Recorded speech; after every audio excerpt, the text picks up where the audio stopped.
Trump tweets threats against North Korea.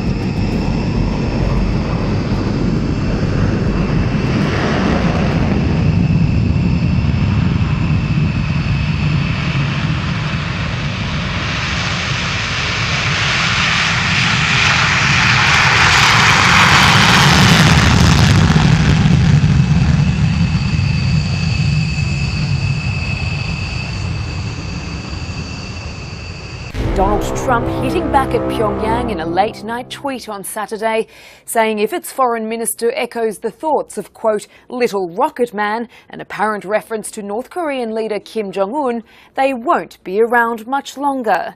It came after Pyongyang's foreign minister took a defiant tone at the UN's General Assembly, saying that targeting the US with its rockets was inevitable after Trump first labelled the North's leader.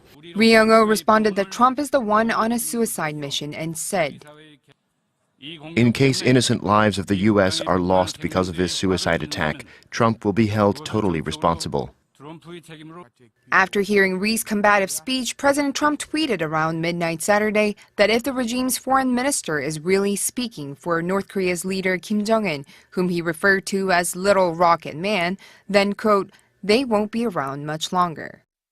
UN Secretary General Antonio Guterres met with Minister Ri after his remarks and asked that Pyongyang de-escalate its provocations and implementation of the UN Security Council's resolutions. Guterres further highlighted the need for a political solution and for continued humanitarian aid to the regime. Meanwhile, as the international community clamps down on humanitarian aid to the north, Radio Free Asia cites officials who say that in a closed-door meeting last Friday, Minister Ri appealed for more aid from the UN Development Program and UNICEF. But despite a week of heightened rhetoric from Washington and Pyongyang, tourists near the South Korean border with the north aren't too bothered. I don't think war is likely to happen, so I came here with my children on a Sunday morning to actually see North Korea, which we often watch from news these days. I wanted to teach my children about the division. Meanwhile, North Koreans were seen turning out in droves to an anti-US rally on Sunday. State-run television showing tens of thousands of people gathered in Pyongyang, where there were reportedly speeches supporting Kim Jong-un's latest statement, in which he called Trump a mentally deranged US dotard.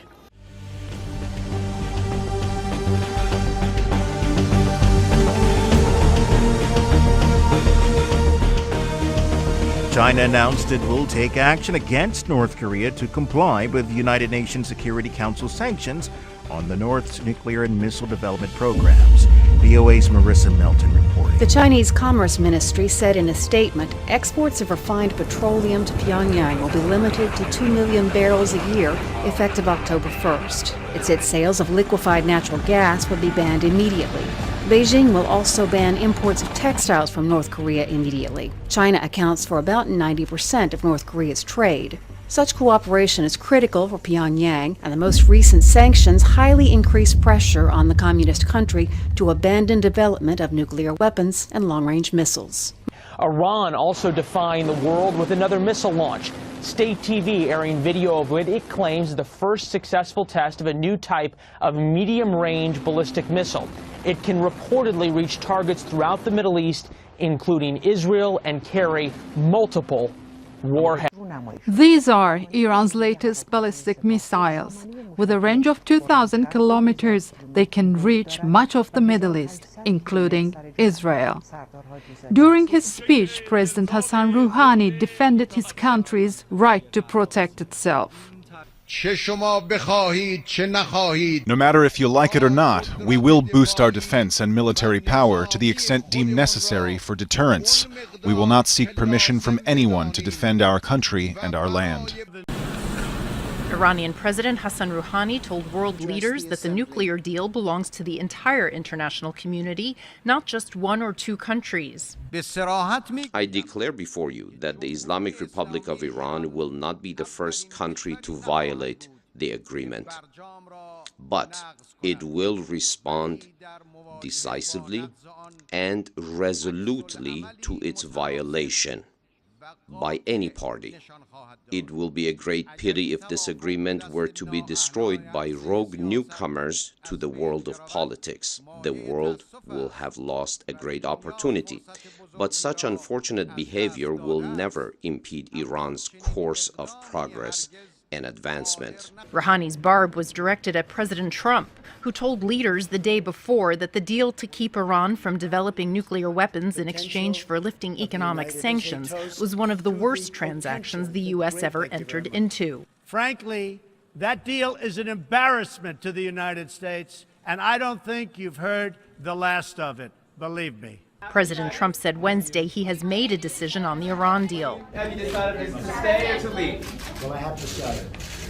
Okay. Can you tell us what your decision is, sir? I'll let you know. I'll let you know. The other 5 powers involved in the lengthy negotiations want to keep the deal intact. Renouncing it would be a grave error.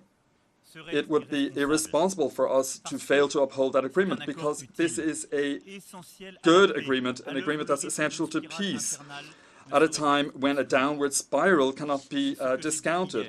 At a news conference, President Rouhani reaffirmed that Iran also does not want the deal to fail and insisted no changes can be made to it. This is a building from the frame of which, if you take off a single brick, the entire building will collapse. But he warned a U.S. withdrawal would completely change the equation. If anyone exits this agreement and breaks the commitments of the agreement and violates this agreement, it means that our hand is completely open to take any action that we see as beneficial to our country. With the risk of the deal unraveling, leaders are continuing their outreach in New York to the Trump administration to keep it intact. A group of 6 world powers, namely China, France, Russia, the United Kingdom, the US and Germany, are part of the deal, which included the lifting of sanctions for Iran's curbing of its nuclear program. But analysts say the Trump administration isn't likely to back down on the agreement. For President Trump, I think there are 2 aspects that are problematic about this deal. First is his overall perspective towards the Muslim world, which I would characterize as one with deep antagonism. And the second is basic business sense. This deal doesn't make sense from an American business perspective. It doesn't benefit the United States economically. The core bargain of the Iran nuclear deal is that Iran made a series of concessions on its nuclear program in exchange for the United States essentially lifting sanctions on other countries. The international powers that brokered the deal are pressing the White House stick by it. The agreement prevents Iran from its nuclear activities for 10 to 15 years. It also allows Tehran to maintain some of its nuclear stockpiles for research and medical purposes, although it's not clear what happens after that or if the United States withdraws from the agreement.